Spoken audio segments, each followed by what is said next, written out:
Welcome to Study Loop. All right, this is an interesting problem because we're being asked to do reflections that we don't typically do. Typically, we would reflect across the x-axis or the y-axis, but not a line like y equals 4 or x equals 2. So I think it will be very helpful if we start by sketching the situation. So we have the graph of y equals e to the x, which typically looks like this. And it has a horizontal asymptote at a height of 0, and it has a y-intercept of 1. Now, if we're going to reflect that across the line x equals 4, and this might not all be drawn to scale here, but just to give us an idea, the line y equals 4, here's the line y equals 4. So what we're going to see is that we have a horizontal asymptote 4 units away from that at a height of 8.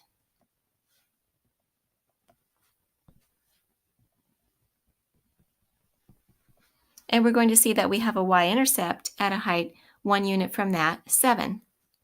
So the reflected graph will look like this. All right, now our goal is to figure out the equation of that red one. So what could we have done to the green one, the original, to get the red one? Well, we obviously have flipped it upside down. So we could have gone from y equals e to the x to y equals the opposite of e to the x. That would be a reflection across the x-axis. And that would take us to here with a y-intercept of -1. But then we'd have to shift that whole thing up 8 units so that it will have a y-intercept of 7. So if we shift that whole thing up 8 units, we're going to have y equals the opposite of e to the x plus 8. Now, after doing something like that that's kind of unusual and atypical, I would recommend going ahead and grabbing your graphing calculator and typing that in and taking a look at the graph and making sure that that does look like we took y equals e to the x and reflected it about the line y equals 4. Now for part B, let's see what it's going to look like if we reflect it about the line x equals 2. So again, we'll start with our standard y equals e to the x, which has a y-intercept of 1. And we'll go ahead and we'll find the line x equals 2. So if we reflect it across that line, we would have something like this.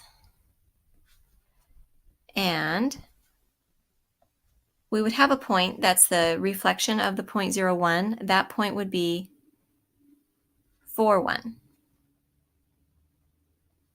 Okay, so what could we do to our original graph to get to that? Well, it looks like we have to turn it around horizontally, so we need to reflect it across the y-axis.